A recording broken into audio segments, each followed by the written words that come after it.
Hello friends, welcome to today's Explainer. We are super excited to have you here because today we're going to solve the ultimate business puzzle. Imagine this, you want to make a giant batch of cookies, but you only have one tiny bag of flour. How do you maximize your profit when you just don't have enough resources to go around? We have to be really smart about it, right? Let's dive in and master the art of short-term decision-making. So, picture this. Your products are flying off the shelves. Customers are waving their cash, shouting, "Take my money." But, there's a catch. What happens when you literally cannot produce everything your customers want? You have high demand, but your resources are restricted. This isn't just some textbook headache. It's a real, everyday conundrum that managers face. You've got to make a choice, and it needs to be the mathematically perfect choice. Here is our game plan for today. 1. Facing scarce resources. 2. Defining the limiting factor. 3. The 6-step approach. 4. The Murrah-Barhadla case study. 5. Finding the optimum mix. And 6. Maximizing the final profit. Section 1. Facing scarce resources. Firms cannot always produce what they wish because of a limited supply of resources. We call this the optimum production mix problem. Companies face this all the time. Maybe there's a shortage of raw materials, or the max machine time is capped, or, like we'll see today, you only have a limited amount of labor hours available from your workers. This forces managers to put on their thinking caps and make tough, calculated choices to make sure the business still wins. Section 2. Defining the limiting factor. Okay, pay close attention because understanding this definition is the key. A limiting factor is the resource item required to make a product, but it's limited in supply. Basically, it's your bottleneck. And to beat this puzzle, we have to completely change how we look at our products. We can't just look at standard profit per unit anymore. No way. We absolutely must evaluate our products based on their contribution margin per limiting factor. That is our golden rule today. Section 3. The 6-step approach. Memorize these 6 crucial steps, friends, because this is our ultimate mental checklist before the heavy math starts. Step 1. Calculate the contribution margin, or CM, per unit. Step 2. Identify the limiting factor, the LF, per unit. Step 3. Calculate the CM per unit of limiting factor. Step 4. Identify the profitability ranking based on that new math. Step 5. Prepare a product planning schedule. And finally, Step 6. Prepare a profit statement to see how much money we actually made. Easy, right? Section 4. Murrah-Barhadla case study. Let's meet Murrah-Barhadla. They manufacture 3 mass-produced products named Jim, Kaf, and Lamb.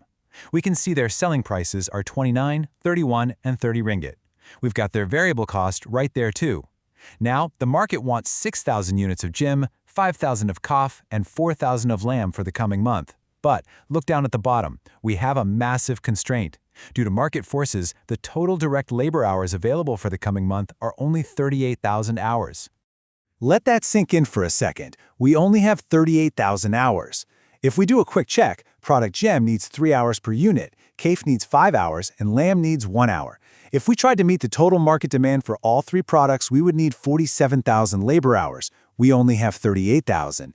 That means, oh no, we are facing a massive 9,000-hour shortfall. We literally cannot make everything.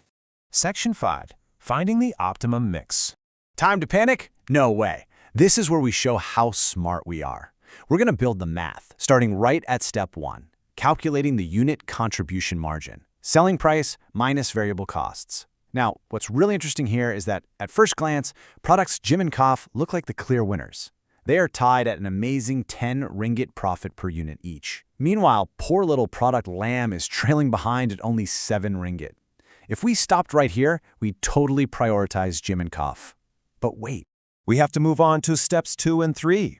We bring in our limiting factor, which is the direct labor hours required for each unit. Jim takes 3 hours to build, Kaf takes a crazy 5 hours to build. But Lamb only takes 1 single hour to produce. Get ready, friends, because here comes the ultimate calculation twist.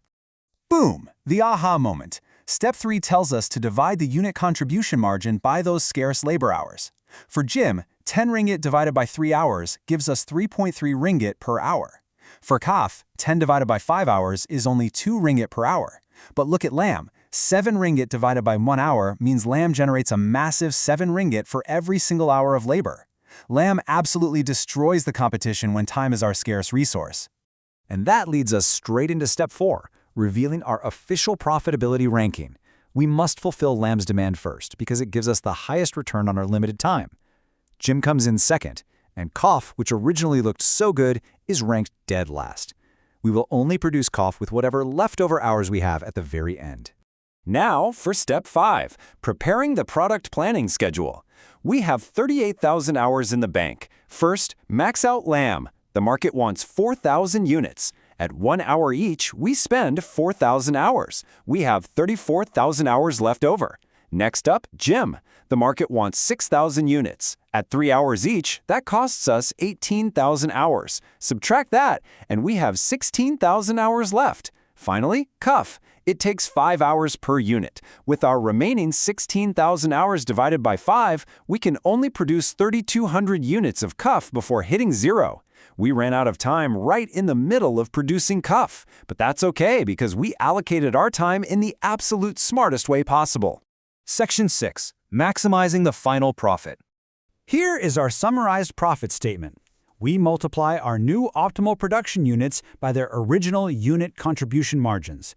So, 4,000 lambs at 7 ringgit plus 6,000 Jims at 10 ringgit plus 3,200 calves at 10 ringgit, that gives us a total contribution margin of 120,000 ringgit. We subtract the fixed costs of 65,000 and we are left with a beautifully maximized net profit of 55,000 ringgit. Wow! And just to prove we're super smart, here is the full solution straight from the source notes. It proves that the step-by-step puzzle we just solved perfectly matches the official standard. The ranking, the allocation of those 38,000 hours, and that sweet 55,000 ringgit net profit are all completely verified. Awesome job, friends!